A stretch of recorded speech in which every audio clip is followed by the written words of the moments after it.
El Polo Norte es aterrador. Si Papá Noel realmente tiene un taller en el Polo Norte, debe estar bajo el agua. ¿Sabías que no hay un solo pedazo de tierra en el Polo Norte? No hay nada más que hielo flotando en el océano Ártico. El Polo Norte es un lugar aterrador donde asesinan a gente y donde la luz del sol rara vez brilla. Si te gusta la oscuridad con un toque de crepúsculo, múdate al Polo Norte. El sol se oculta durante una larga temporada, de septiembre a marzo. Es el lugar ideal para ser vampiro. Ojalá hubiera más gente para beber su sangre. El Polo Norte también alberga un misterio de asesinato de hace 150 años. En 1845, Sir John Franklin dirigió una expedición hacia su perdición en busca del Paso del Noroeste. 2 barcos y 129 hombres perecieron y el misterio que rodea su desastre nunca se resolvió del todo. Cuando Charles Francis Hall se enteró de lo que sucedió a John Franklin y sus barcos en 1845, se sintió inspirado a emprender su propio viaje. El profesor Russell A. Potter, del Rhode Island College, dijo que Charles era un hombre profundamente excéntrico. Solo tenía unos pocos años de educación en su haber y trabajó como un editor relativamente exitoso en Cincinnati. Charles no era marinero ni explorador, pero eso no le impidió seguir su sueño. Estoy segura de que a todos nos ha surgido una obsesión a partir de un interés, y eso es exactamente lo que le pasó a Charles. Su intriga en la fallida búsqueda de Franklin se convirtió en una obsesión personal que lo llevó al mismo Ártico. En 1860, Charles Hall hizo las maletas y se dirigió al Ártico, diciéndole a la gente que iba a encontrar supervivientes de la expedición de Franklin. Su primer viaje solo fue una muestra de lo que estaba por venir. Charles consiguió pasaje en un barco ballenero llamado George Henry. Llegó hasta la isla de Baffin, donde el barco pasó el invierno. Charles se reunió con algunos inuit locales, donde supo que era posible que algunos miembros de la expedición Franklin hubieran sobrevivido. Es posible que algunos supervivientes hayan estado viviendo entre los nativos en el frío glacial. Su primera expedición lo llevó de regreso a casa en 1862 sin recuperar ningún superviviente. Luego Charles emprendió otra expedición que duró de 1863 a 1869. Su tercera expedición fue la más importante. Su experiencia le valió una subvención de $50,000 del Congreso de Estados Unidos. El problema era que Charles necesitaba encontrar el Polo Norte. Lamentablemente no vivió lo suficiente como para siquiera intentarlo. No sé si alguna vez has estado en un barco en el Ártico con un grupo de marineros, pero las cosas pueden ponerse tensas, especialmente cuando la mayoría de tu tripulación está resentida contigo como capitán. Poco después de emprender su viaje, la tripulación del USS Polaris se dividió en facciones rivales. La autoridad de Charles se resintió y pronto Charles enfermó. Cayó gravemente enfermo, sufriendo de vómitos excesivos y delirio. Acusó a varios de los hombres del barco de envenenarlo, pero antes de que pudiera saber exactamente quién lo había hecho, murió el 8 de noviembre de 1871. Incluso con Charles muerto, la tripulación intentó localizar el Polo Norte. Nadie en la Tierra había visto antes el Polo Norte, por lo que era un logro que todos estaban ansiosos por conseguir. Pero la tripulación del Polaris acabó atascando su barco en el hielo y se vio obligada a huir durante el invierno. Cuando la tripulación regresó al año siguiente para intentar sacar el USS Polaris de su prisión congelada, un grupo de 19 personas quedó atrapado en un trozo de hielo. Flotaron 2.500 kilómetros durante los siguientes 6 meses. ¿Qué experiencia tan horrible debió haber sido eso? 19 hombres atrapados en una corriente de hielo que estuvo a la deriva sin rumbo durante más de 180 días. La única razón por la que sobrevivieron fue que tenían un par de cazadores inuit con ellos que pudieron conseguir comida para el grupo perdido. Basta decir que el Polo Norte no es un lugar amigable. En 1968, el cuerpo de Charles Hall fue exhumado. Los científicos descubrieron que había ingerido una enorme cantidad de arsénico justo antes de morir. Fue envenenado tal como había pensado. Aún se desconoce quién fue el asesino. Las muestras de Bennu. En septiembre de 2023, una sonda de la NASA envió a la Tierra una pequeña cápsula que contenía un material increíblemente valioso. Los materiales fueron recolectados del asteroide conocido como Bennu. Quizás recuerdes que hace unos meses hablé de cómo a los científicos les estaba costando abrir la cápsula Bennu. Literalmente no pudieron abrirlo, pero ahora lo han hecho. Y lo que han encontrado es increíble. El análisis preliminar ha revelado que los diminutos copos del asteroide contienen los ingredientes originales que formaron el propio sistema solar en el que vivimos. El material contiene carbono, nitrógeno y, lo más sorprendente de todo, compuestos orgánicos. Estos son los componentes básicos de todas las formas de vida. Los investigadores también identificaron minerales arcillosos y ciertos tipos de roca que se encuentran en las profundidades de los océanos de la Tierra, además de fosfato de magnesio y sodio. Según la NASA, el magnesio y el fosfato sugieren que el asteroide se separó de un antiguo planeta acuático primitivo, un planeta completamente cubierto de agua líquida. La edad del asteroide te helará la sangre. Esta roca espacial tiene 4.500 millones de años. Los científicos de la NASA creen que se creó aproximadamente al mismo tiempo que nació nuestro sistema solar. Algo grande y pesado pudo haber golpeado un planeta acuático, desalojando un trozo de lecho marino y enviándolo a toda velocidad por el espacio en forma de escombros. ¿Y mencioné que su composición elemental es cercana a la del Sol? Puede que esta no parezca la noticia más importante de la historia, pero es positivamente enorme. Los trozos de Bennu constituyen la mayor reserva de material de asteroides inalterado del planeta en estos momentos. ¿Pero qué significa eso para nosotros? Por la teoría de la evolución y por la creación de toda la vida en el universo. El simple hecho es que Bennu tiene todos los ingredientes necesarios para impulsar la vida en un planeta habitable. Yo diría que las cosas se ven bastante bien para las personas que creen que hay vida extraterrestre en alguna parte. Y ahora es hora de agradecer. Muchas gracias a todos nuestros suscriptores por ver el video y pasar tiempo con nosotros en nuestro pequeño rincón de internet. Si eres un suscriptor que regresa, bienvenido de nuevo. Pero si eres nuevo por aquí, también asegúrate de suscribirte y hacer clic en la campanita de notificaciones. Así no te perderás de los próximos videos. El tesoro perdido del pergamino de cobre. De todos los rollos del Mar Muerto, hay uno que es más misterioso que todos los demás. Se conoce como el rollo de cobre, y es muy diferente al resto de los rollos encontrados en las cuevas del Mar Muerto. Es diferente en todos los sentidos, desde su autor hasta su estilo de escritura, su lenguaje, su contenido, el guión en sí. Es una anomalía que algún día podría llevar a los científicos a una búsqueda del tesoro al estilo de Indiana Jones. La mayoría de los rollos del Mar Muerto fueron encontrados por beduinos locales en Qumran. El rollo de cobre no lo era. Fue recuperado en marzo de 1952 en el fondo de una cueva por un arqueólogo. Ya se habían encontrado 15 pergaminos en la cueva y este fue el último recuperado. Los otros rollos de la cueva estaban escritos en pergamino y papiro. Este fue escrito en metal. Es un rollo real de cobre mezclado con aproximadamente un 1% de estaño. Desenrollar cobre ya es bastante difícil cuando no tiene 2000 años. No había forma de que los arqueólogos desenrollaran este pergamino utilizando métodos convencionales. Les llevó 3 años descubrir cómo abrirlo. En 1955, finalmente acordaron cortar el pergamino en 23 tiras y luego volver a armarlo. Era como intentar recomponer un documento después de pasarlo por la trituradora. Lo primero que llamó la atención de los arqueólogos fue el lenguaje del pergamino. Era un tipo de hebreo diferente al idioma que se encuentran en los otros rollos del Mar Muerto. Tampoco fue una obra literaria. El supervisor que abrió el pergamino, John Marco Allegro, lo reconoció inmediatamente como una lista. El pergamino de cobre contiene indicaciones para llegar a 64 lugares. Enumera 64 lugares donde se puede encontrar una enorme cantidad de tesoros.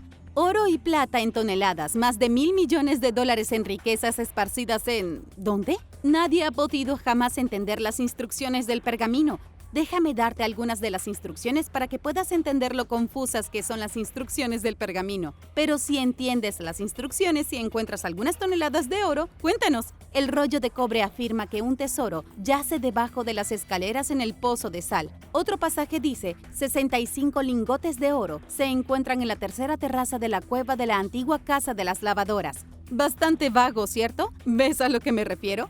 Otra parte más de la lista dice, la plata está encerrada en vasijas de madera que se encuentran en las cisternas de una cámara funeraria en el patio de Matía. Si esto te resulta demasiado confuso, tal vez puedas encontrar las 6 barras de plata en el borde afilado de la roca que está debajo de la pared este de la cisterna. ¡Por supuesto! No se te ocurrió mirar al borde afilado de la roca, ¿cierto? Las instrucciones no tienen sentido, pero por buenas razones.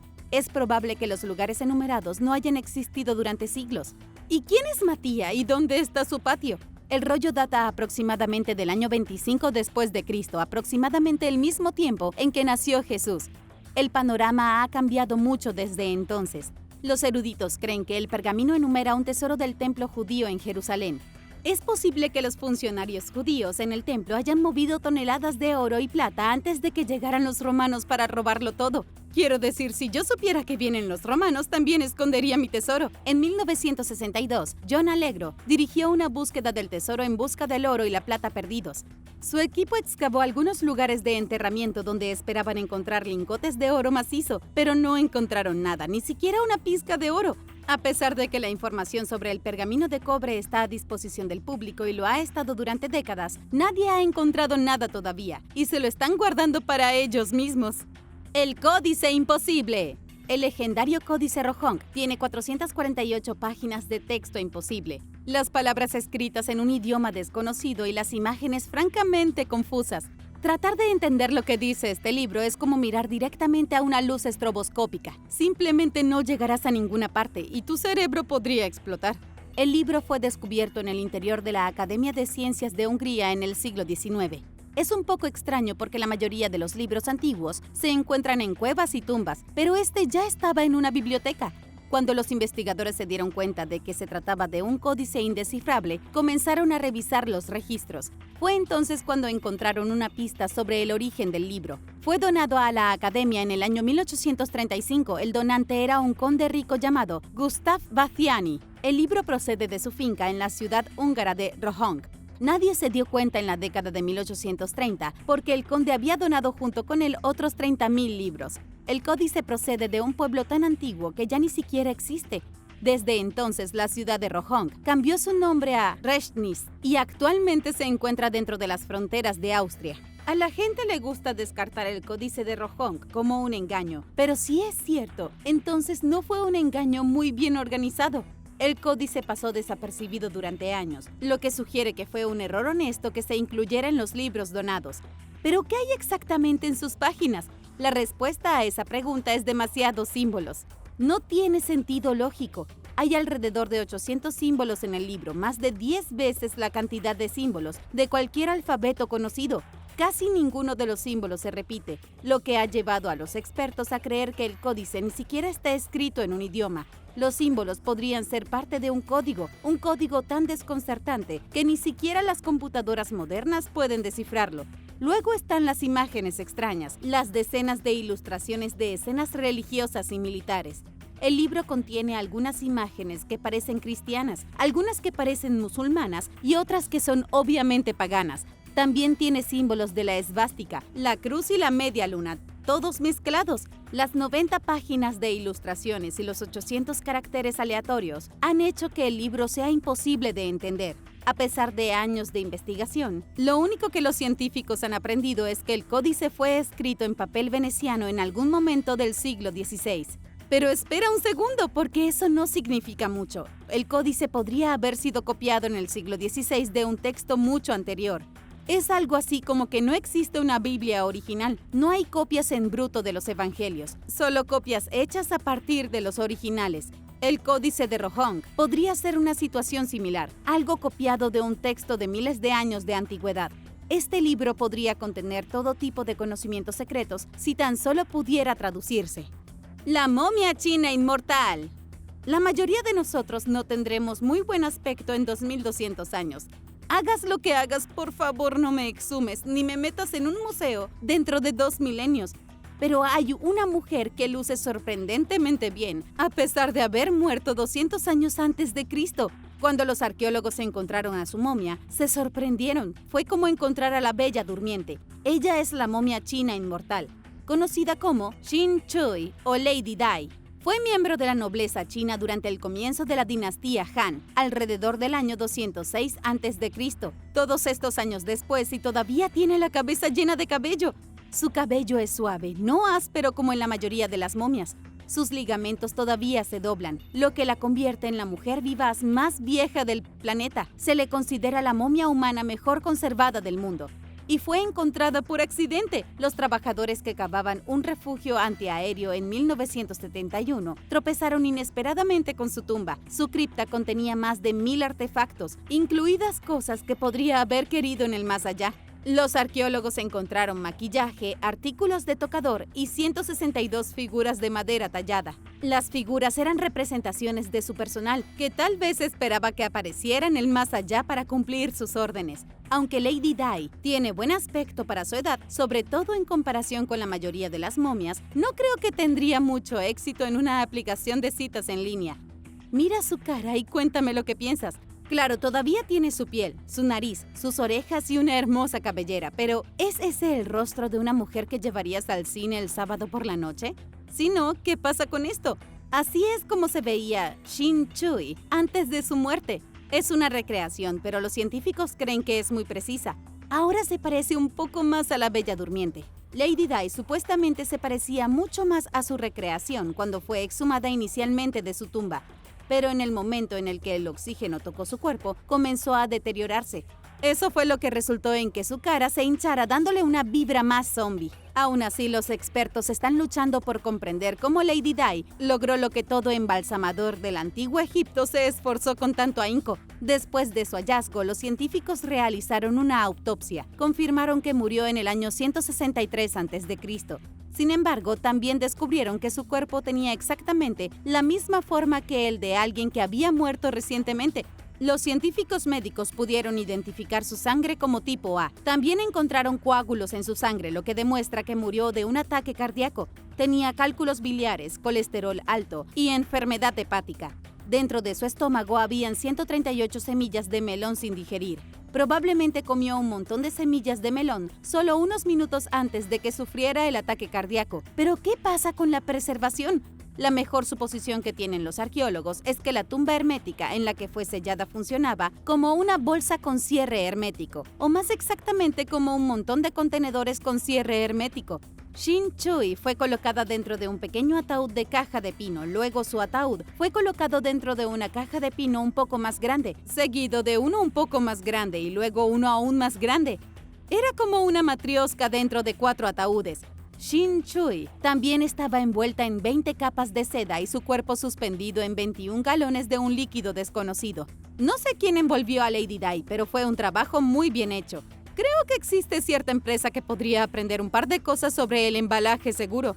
En el suelo de su tumba había una gruesa capa de tierra pastosa. También había carbón especial recubriendo la tumba para absorber la humedad. Luego se selló con arcilla para mantener el oxígeno y las bacterias fuera de la cámara.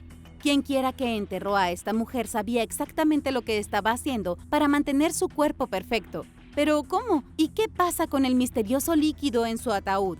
Los científicos ni siquiera saben qué era, solo saben que contenía trazas de magnesio. Estoy segura de que si descubren la fórmula valdrá una fortuna. Carrie Wen, la hechicera. ¿En el mundo antiguo existía la magia? Los científicos no lo creen, pero ¿y tú? ¿Qué pasa con los cuentos de hechiceros y magos, como los de Carrie Wen de la mitología galesa? Era madre, hechicera y ahora los practicantes modernos del paganismo la veneran como una diosa. Carrie Wen tuvo una hija y un hijo. Su hija era hermosa, pero su hijo era feo como un sapo. No era una cuestión de opinión, era de hecho espantosamente feo. Carrie Wen se sintió tan mal por su hijo que intentó curar su fealdad de la única manera que sabía, a través de la magia.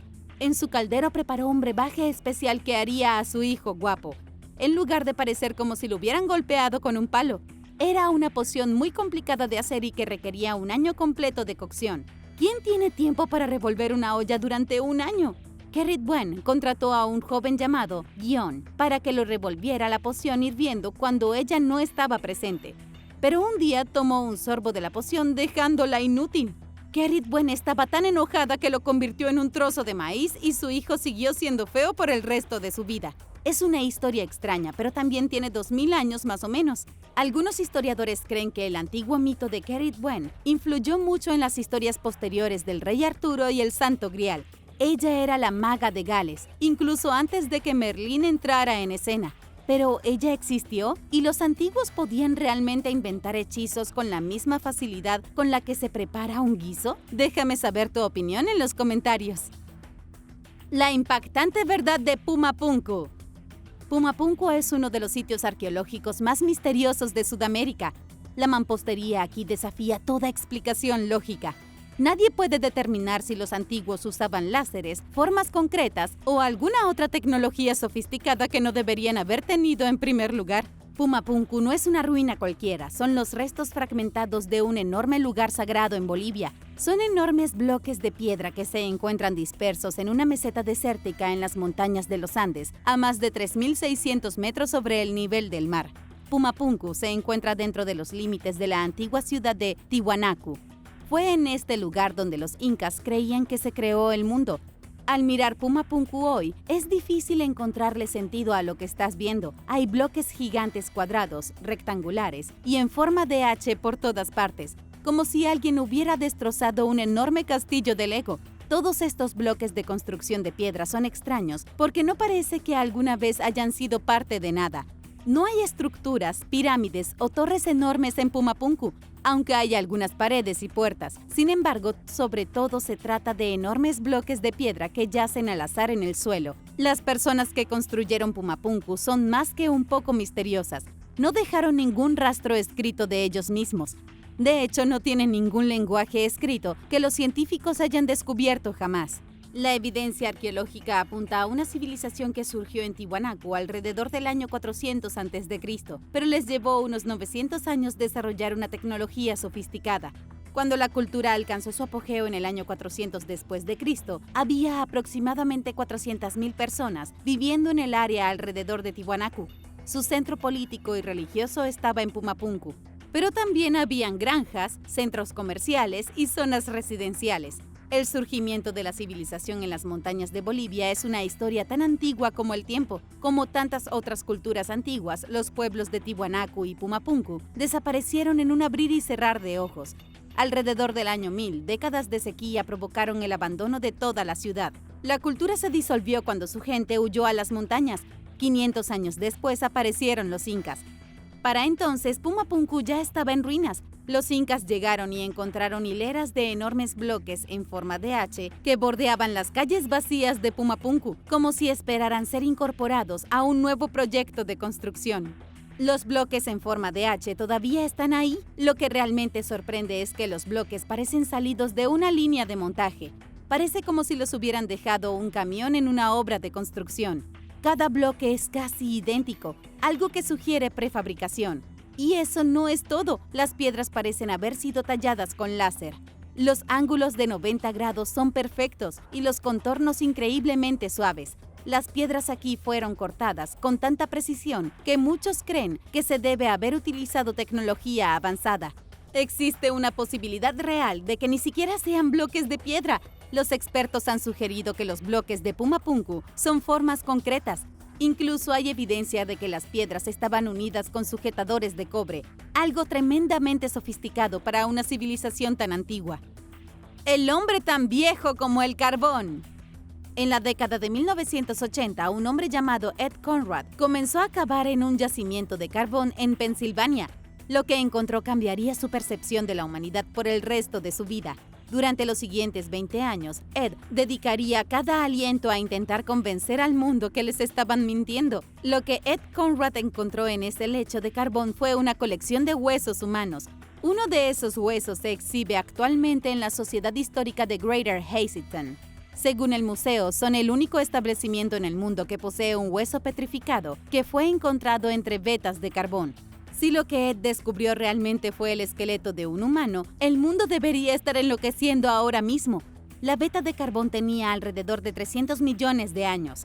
Si un fósil humano quedó atrapado dentro de él, eso significa que la evolución está mal. Significa que los seres humanos estuvieron en este planeta millones de años antes de que la ciencia convencional diga que alguna vez evolucionaron. Hablando de la ciencia convencional, la teoría aceptada es que los huesos de Pensilvania no son huesos en absoluto. Según los exámenes científicos, son inorgánicos, es decir, no pertenecen a ningún ser humano ni a ningún otro tipo de animal. Lo que Ed encontró fueron solo rocas que tenían forma de huesos. Esa es una teoría, pero déjame contarte otra. Cuando Ed Conrad encontró estos huesos por primera vez, supuestamente los llevó al Instituto Smithsonian para ser analizados. Cuando Ed les dijo a los científicos del Smithsonian que había encontrado los huesos en una veta de carbón del período carbonífero, se negaron a analizarlos. Los científicos observaron los huesos, se encogieron de hombros y despidieron a Ed sin ningún análisis científico exhaustivo. Los investigadores del Smithsonian no querían perder el tiempo en lo que suponían que eran rocas en forma de huesos. De todos modos, así es como va la historia. A todo el mundo le encanta convertir al Smithsonian en el villano. Ed estaba tan frustrado como estoy segura de que podrás imaginar. Él quería que un científico real al menos confirmara o negara lo que había encontrado utilizando pruebas científicas reales.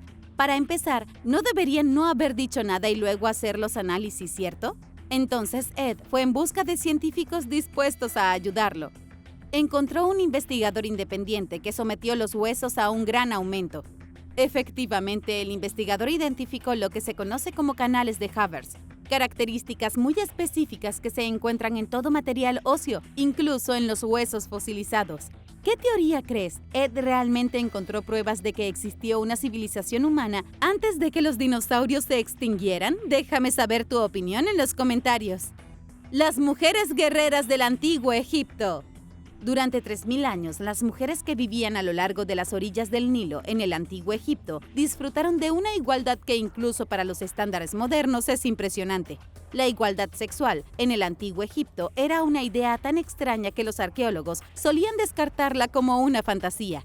No puedes ir a ningún lugar de las ruinas del antiguo Egipto sin ver al menos un retrato de una reina o una mujer poderosa. Hay escenas de reinas aplastando a quienes se oponen a ellas. Hay imágenes de mujeres ejecutando prisioneros. Incluso hay representaciones de mujeres corrientes vestidas con armaduras de batalla y luchando contra soldados invasores. Los historiadores solían creer que estas escenas eran ficticias, nada más que piezas de creatividad artística. Pero la evidencia arqueológica tiene algo más que decir. Se han descubierto muchas tumbas de mujeres que contienen armas. La prueba física demuestra que las mujeres eran temibles guerreras en el antiguo Egipto. Este tipo de igualdad no era el estándar del mundo antiguo.